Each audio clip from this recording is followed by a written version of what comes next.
Bismillahirrahmanirrahim. Assalamualaikum warahmatullahi wabarakatuh. Pertama, marilah kita panjatkan puji dan syukur kehadirat Allah Subhanahu wa taala bahwasanya kita masih diberikan nikmat iman, nikmat Islam, kesehatan dan kesempatan untuk sama-sama hadir dalam kuliah etika dan hukum IT.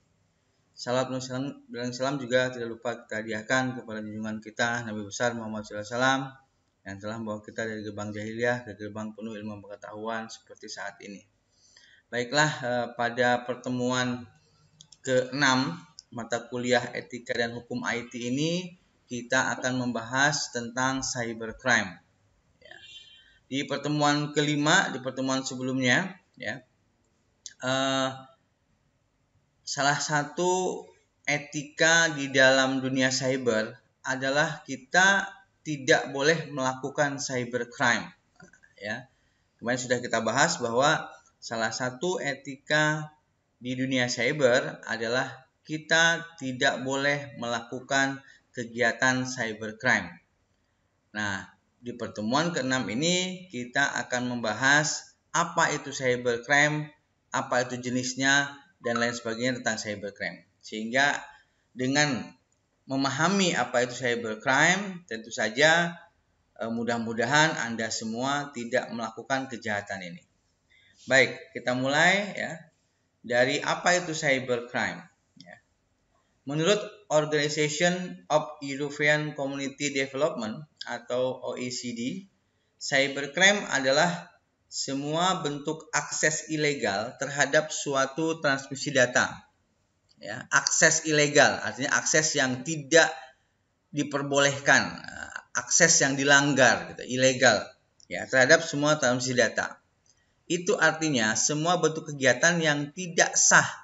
Ilegal itu artinya tidak sah, tidak boleh, tidak benar dalam suatu sistem komputer, termasuk dalam suatu tindak kejahatan. Jadi secara umum pengertian cybercrime itu sendiri memang biasa diartikan sebagai tindak kejahatan di ranah dunia maya atau dunia cyber yang memanfaatkan teknologi komputer dan jaringan internet sebagai sasaran. Seperti apa yang telah disebutkan, tindakan cybercrime ini muncul seiring dengan kian gencarnya teknologi digital, komunikasi dan informasi yang semakin canggih, terutama semakin dengan munculnya internet dan semakin berkembangnya internet. Cybercrime adalah dampak negatif dari munculnya perkembangan teknologi IT khususnya internet. Jadi cybercrime itu merupakan semua tindakan, apapun tindakan yang ilegal yang dilakukan melalui sistem jaringan. Itu namanya cybercrime.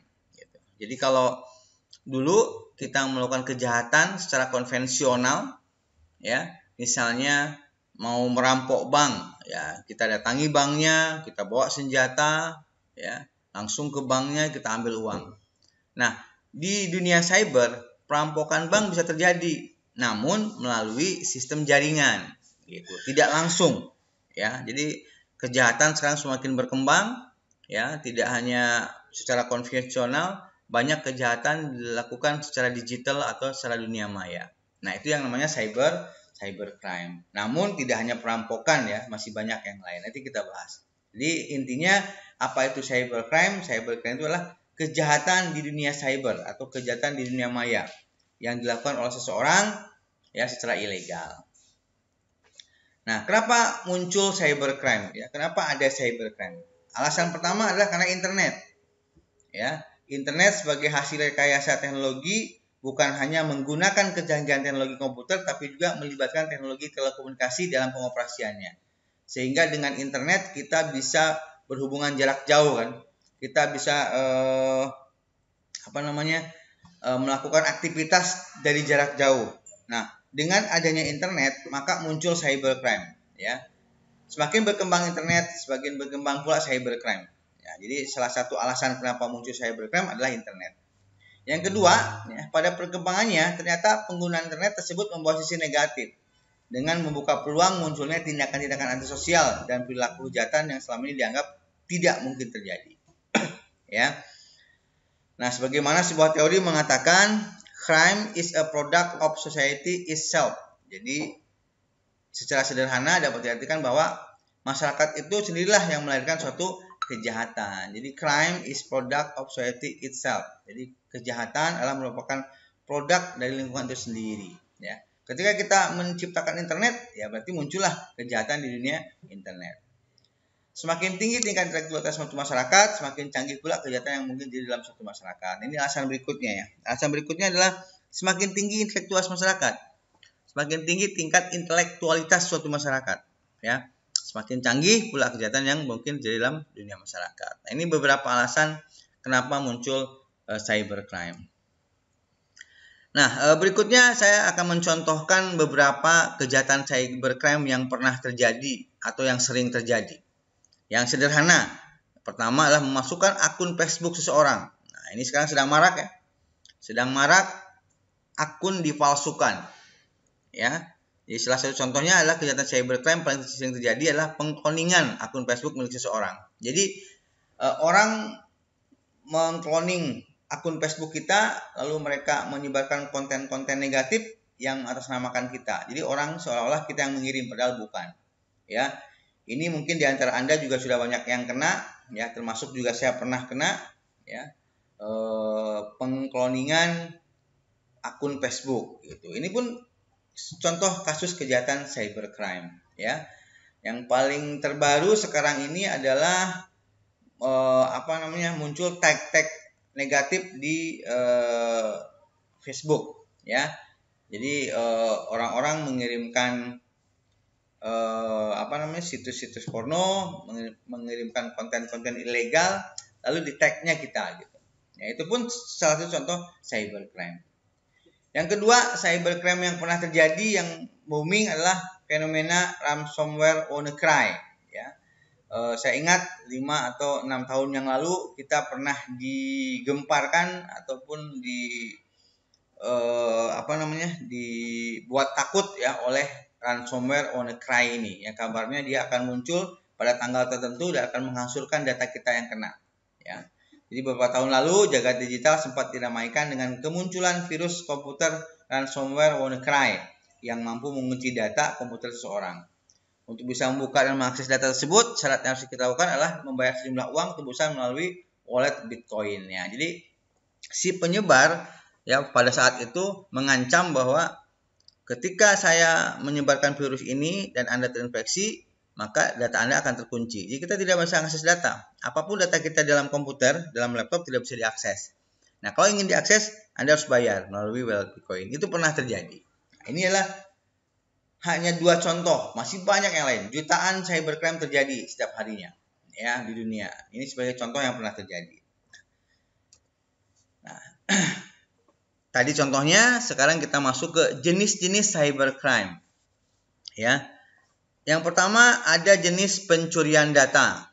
Ya, aktivitas cybercrime yang satu ini biasanya dilakukan untuk memenuhi kepentingan komersil karena ada pihak lain yang menginginkan data rahasia pihak lain.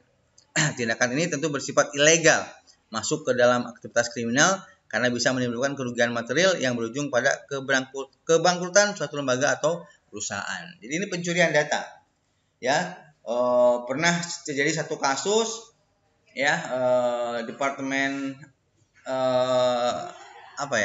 suatu departemen di Amerika dibobol datanya ya oleh seorang hacker. Nah, pernah juga ada data sebuah bank dibobol oleh seorang hacker. Itu namanya pencurian data ilegal melalui jaringan ya.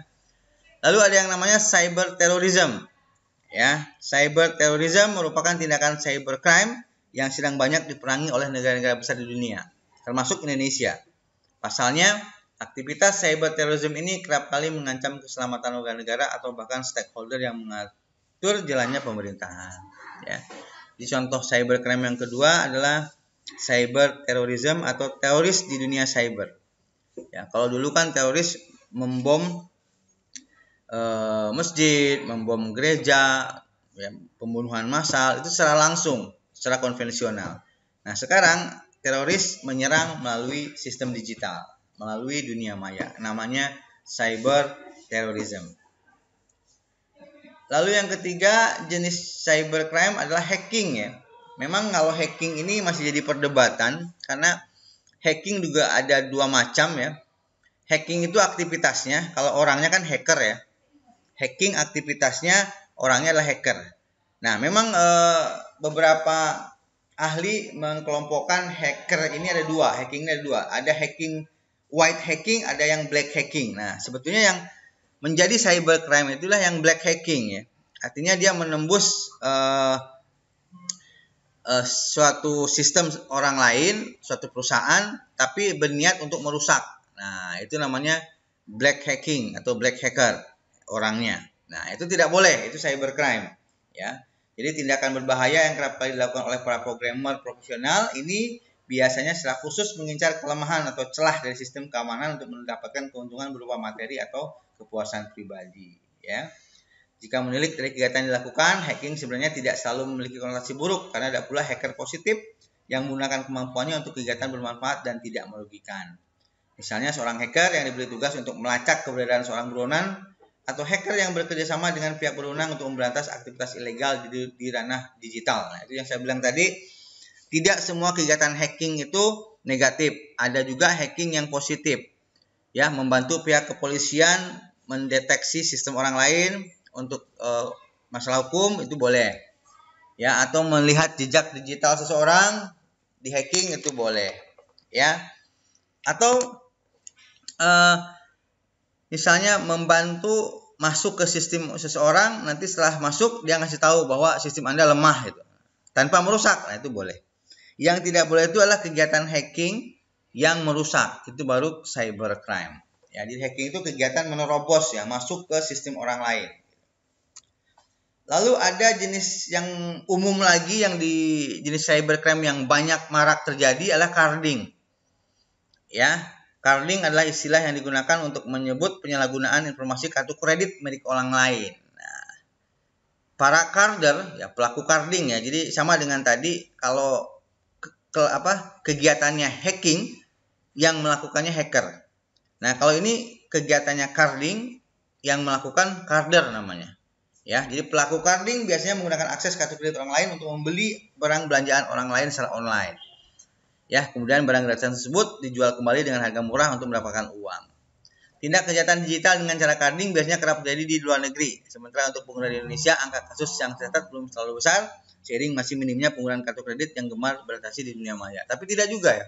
Saat ini juga sudah banyak di Indonesia kejahatan jenis carding ya, atau yang dilakukan oleh para carder.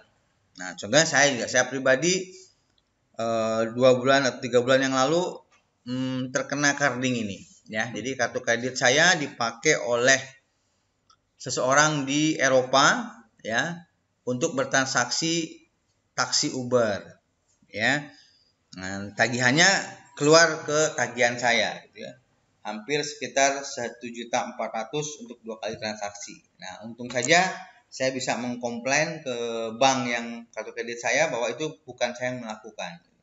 Ya, otomatis tentu itu adalah hal yang merugikan bagi saya apabila memang harus mengganti. Alhamdulillah syukurnya tidak. Tapi mungkin saja di transaksi yang lain ya tidak bisa dimaafkan seperti itu. Ya, jadi itu kegiatan carding ya, membajak kartu kredit. Itu bisa dilakukan, bisa ya, oleh seseorang penjahat cyber, ini gampang untuk dilakukan. Lalu ada jenis cybercrime yang kelima yaitu defacing ya. Di antara tindakan cybercrime sebelumnya, defacing bisa dibilang menjadi aktivitas kejahatan online yang paling ringan ya. Hal tersebut salah satunya karena para pelaku deface biasanya hanya menyasar website-website non-profit seperti situs pemerintah, sekolah atau universitas. Nah, kalau defacing ini dia hanya merubah tampilan depan device dari suatu website ya. Ringan kejahatannya tapi cukup membuat kerjaan juga memperbaikinya gitu ya. Artinya juga kalau kita tidak mengetahui langsung, tentu orang lain akan tahu duluan bahwa kita di hack gitu ya. Beberapa kali website kampus kita juga pernah di deface ya, tapi sekarang sudah tidak lagi. Yang paling fenomenal adalah waktu itu websitenya KPU ya, Komisi Pemilihan Umum Indonesia, yang kena deface ya. beberapa saat setelah diluncurkan website tersebut langsung tampilan depannya berubah, ya. Waktu itu gambar-gambar partai ya berubah menjadi gambar buah-buahan, nah, gitu ya. Itu di defacing gitu ya, di deface ya. Itu cybercrime juga ringan, tetapi ya sama saja, itu kan ilegal, merusak punya orang ya. Mengganti-ganti punya orang tanpa izin ya, gitu. Lalu ada lagi yang namanya cyber squatting ya. Istilah cyber squatting mungkin belum begitu familiar di kalangan pengguna di tanah air ya. Wajar memang, karena pasalnya tindakan penyerobotan nama domain sendiri memang memerlukan modal serta kejelian yang tidak dimiliki banyak orang. Hasil cybercrime ini biasanya berupa uang tebusan yang nilainya tidak wajar. Jadi kalau cyber squatting ini adalah mengambil alih website orang lain. Kalau website pribadi yang diambil alih mungkin tidak masalah ya, orang bisa ganti baru. Tapi kalau websitenya atau nama domain dari perusahaan besar bagaimana? Sementara orang lain sudah tahu itu gitu, ya. Nah, itu adalah penyerobotan nama domain maupun nama website ya. Itu namanya cyber squatting. Itu ada terjadi, ya.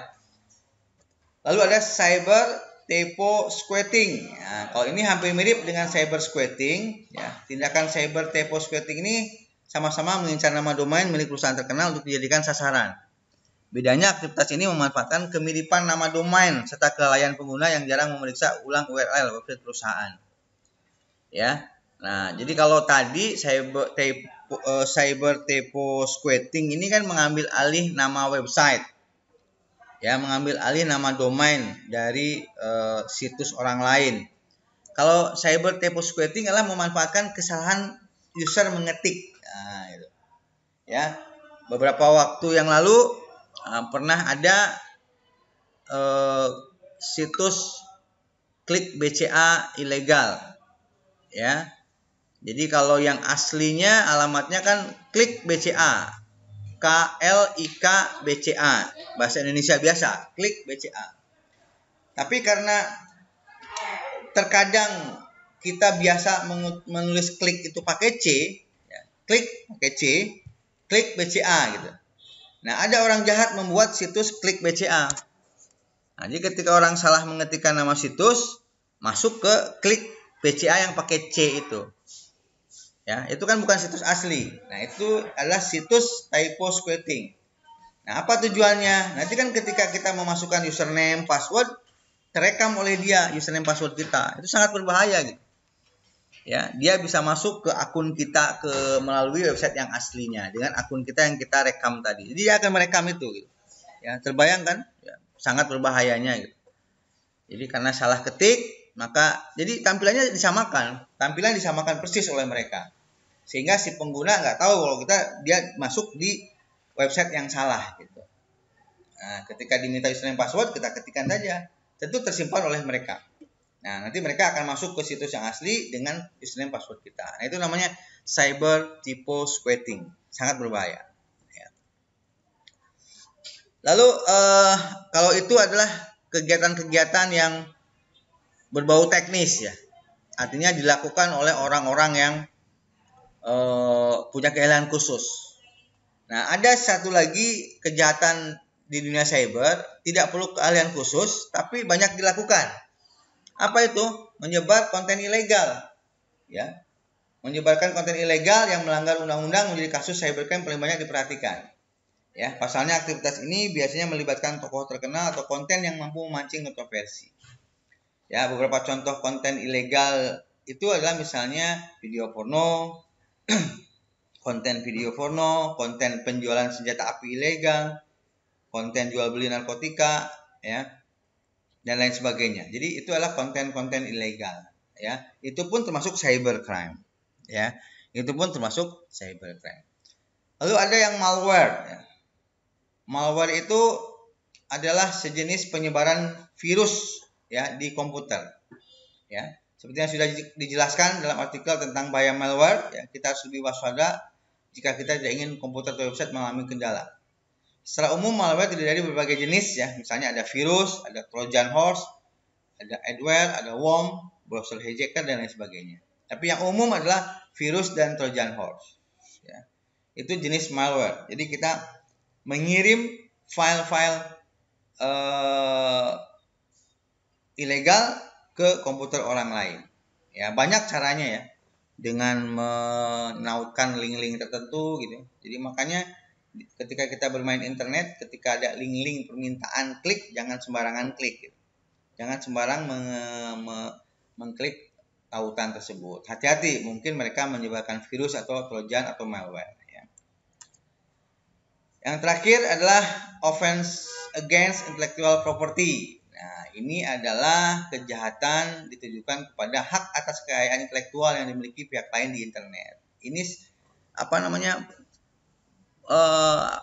kejahatan cybercrime yang jenisnya itu bukan teknis, tapi dia mengambil hak kekayaan intelektual orang lain gitu. Ya, misalnya orang membuat suatu software, kita ambil software tersebut, kita sebarkan gitu, kita jual, kita sebarkan. Nah, itu adalah mengambil hak kekayaan intelektual. Ya, atau meniru persis karya orang lain di internet gitu. Ya. Ini lebih ke administratif ya. Tapi ini juga kejahatan, tidak boleh dilakukan ya. Makanya sekarang banyak orang yang ketika dia menciptakan sesuatu, dia langsung urus hak kekayaan intelektualnya. Jadi supaya ada orang yang merebut, nanti bisa dipidanakan. Jadi orang tidak bisa mengklaim itu milik dia. Karena sudah kita hakikan namanya, hak kekayaan intelektual. Nah, inilah jenis cybercrime yang 10. Nah, berikut tadi adalah jenis-jenis cybercrime. Ya. Jenis-jenis cybercrime. Nah, sekarang kita masuk ke metode bagaimana penjahat cybercrime melakukan kejahatannya. Apa sih metode yang mereka gunakan ketika mereka melakukan kejahatan? Ya, karena kalau kejahatan konvensional kan nggak ada metode ya, langsung datang saja, langsung rampok, langsung ambil gitu ya, langsung curi, langsung hancurkan kalau ada yang menghancurkan gitu ya. Nah, kalau di cybercrime tidak seperti itu. Ada beberapa metode yang dilakukan oleh para cybercrime untuk melakukan kejahatan. Metode pertama ada namanya metode sniping, ya, mengintip, ya, suatu teknik untuk mengintip.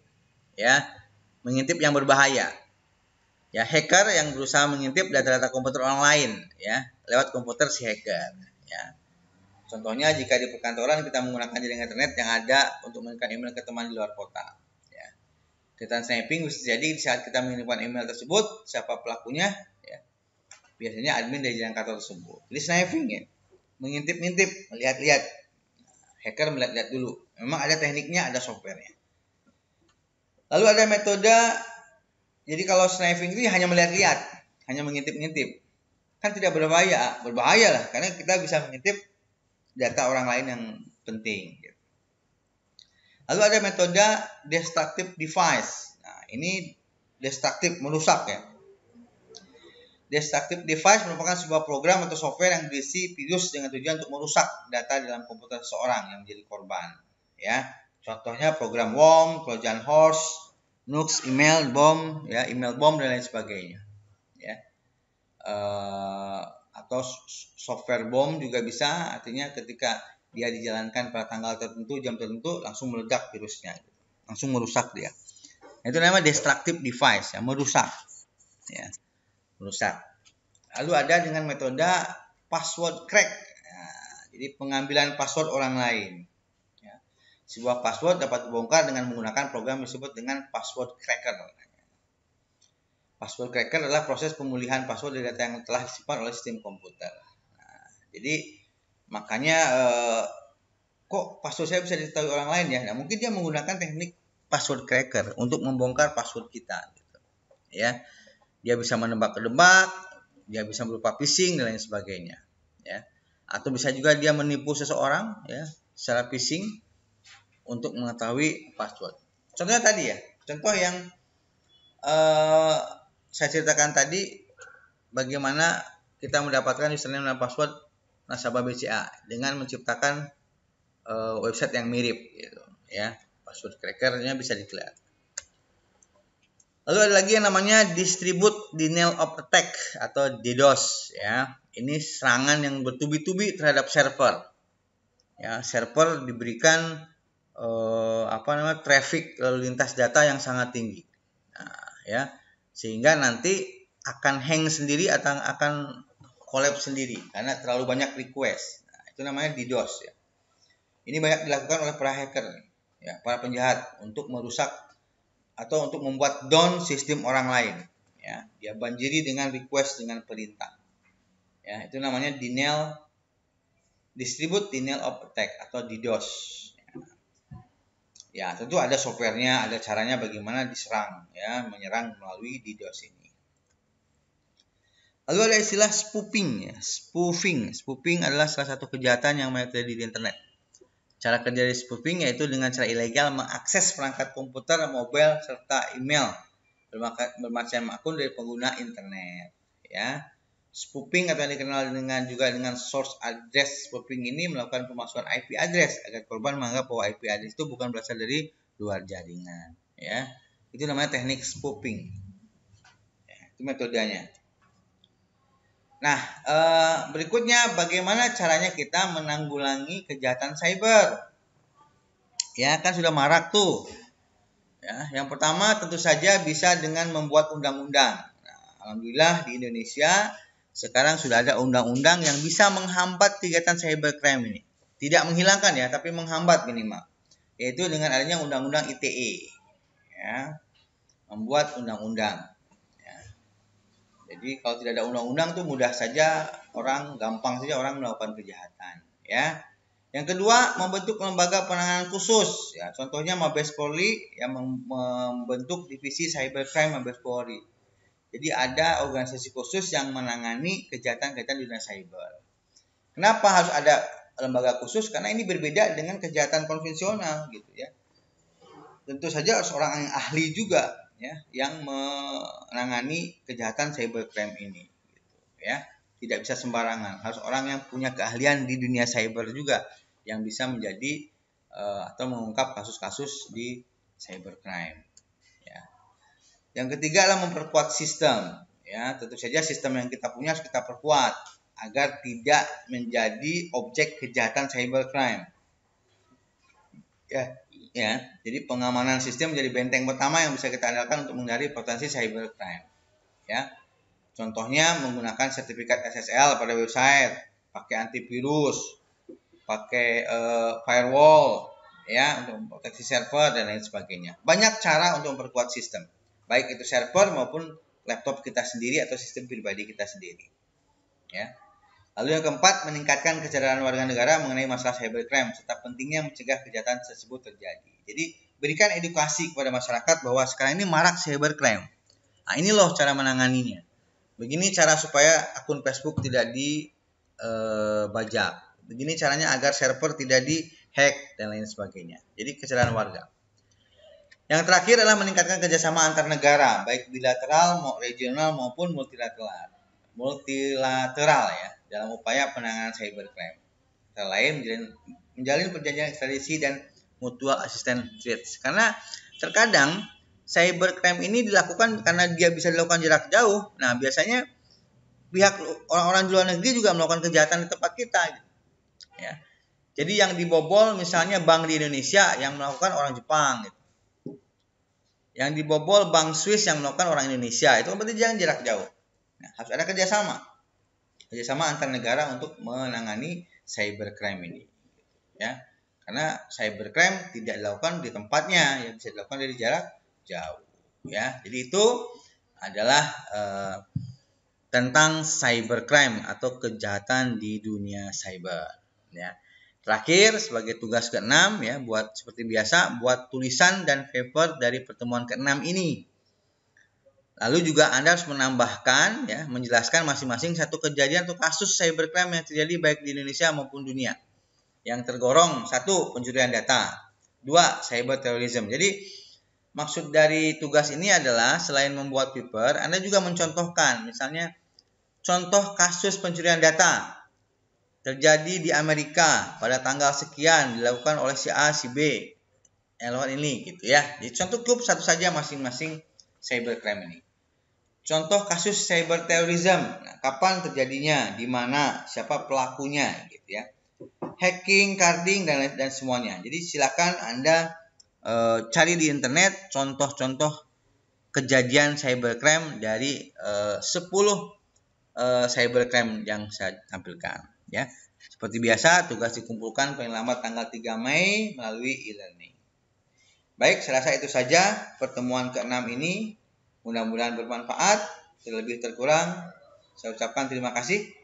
Wabillahi taufik wal hidayah. Assalamualaikum warahmatullahi wabarakatuh.